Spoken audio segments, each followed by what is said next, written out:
From 1964 and number 134 in the Imprint range is The Longships. Now, there was two main reasons why I was interested in this movie. One, Richard Widmark. Two, Sidney Poitier. That was it. That was all I kind of wanted in this one. And I didn't even know the story, but I jumped into this adventure movie. And it has, at the start, a flavour, a kind of hint towards something like a Harryhausen movie.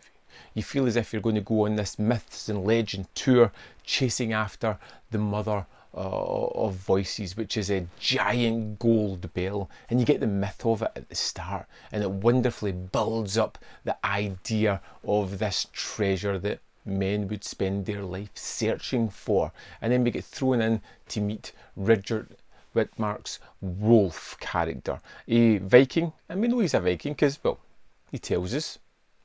I'm a Viking. And he is shipwrecked at the start and kind of held hostage by a Manchu, a Moorish leader played by Sidney Poitier, who has definitely borrowed his hairstyle from James Brown in this one. It's wonderfully over the top, and he's got some just wonderful costumes throughout this thing. The production value is generally pretty fantastic here, and we kind of follow Rolf as he is, you know, at the start he gets shipwrecked, captured by Manchu, and then escapes, goes back home, gets a boat, goes in search of the bell, gets shipwrecked, gets captured by Manchu again. It's a kind of rinse repeat at the start, and this takes up the bulk of the movie, which just felt a little bit repetitive, and we were treading familiar ground. Welcome again, Norseman. And it's not until the final 20 minutes, maybe more, that we get to discover the bell, big fight, ta-da, the end. But it had that almost as if it was almost going to step up to the next gear and give us what I wanted, and then it just kind of slipped into routine again, which was a bit of a shame. Now, the performances here are a little bit up and down depending on who's on screen and personally what mood they were probably in on the day they were filming it. Richard Widmark as the hero is not something I particularly wanted. I like Widmark when he's a little bit more of a duplicitous character, a little bit more shaded in grey, rather than just, you know, being a shining white light. The hero here at this one. Father, the gods have sent me home to you! I think Sidney Poitier, who disappears out the movie for a large period of time, does well enough, but it is a one-note villain at this point. With jealousy in your eyes and fire in your cheeks, you are lovely, but watch your tongue before you find yourself in a slave market. Whipped!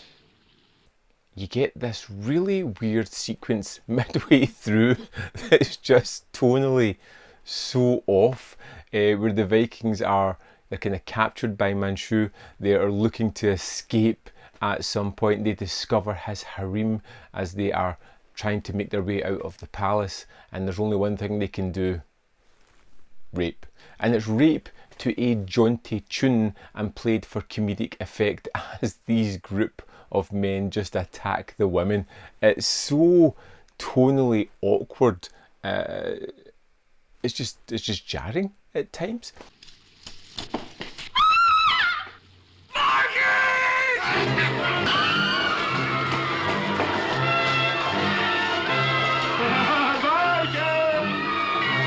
There is one truly horrific sequence within this movie that's just done so well that I won't spoil for you, but it's a segment that is called the Iron Mare.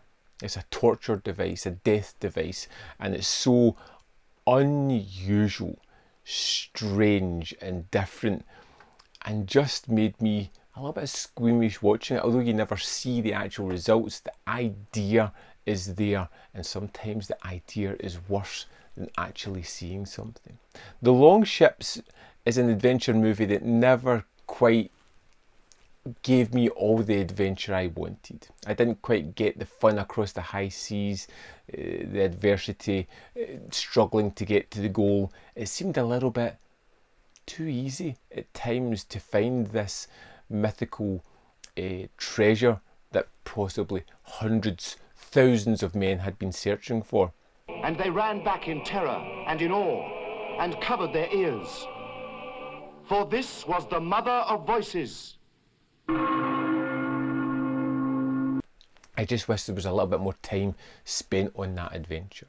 I don't think you need the Moorish people at all in the story. Jettison them and have our Vikings looking for this treasure would have been fun enough. Coming up against various adversaries throughout the story would have been interesting. But that's not the movie that I got. The one I got was fantastic production design, a little bit rinse and repeat story, some fun moments, some fun aspects, but ultimately was a little bit dull in certain points and didn't quite give me that fun adventure that I wanted. Of course, I would love to know your opinion on this movie, so drop a comment in the comment box below. We'll have a discussion about it. Up here, I've got more content. You can see more of my stuff. Hit the like button if you don't mind. I would appreciate that. And in the description box below, there are links to my Patreon and membership program where you can really help support the channel. Thanks for watching, and I'll see you next time on Man v Film.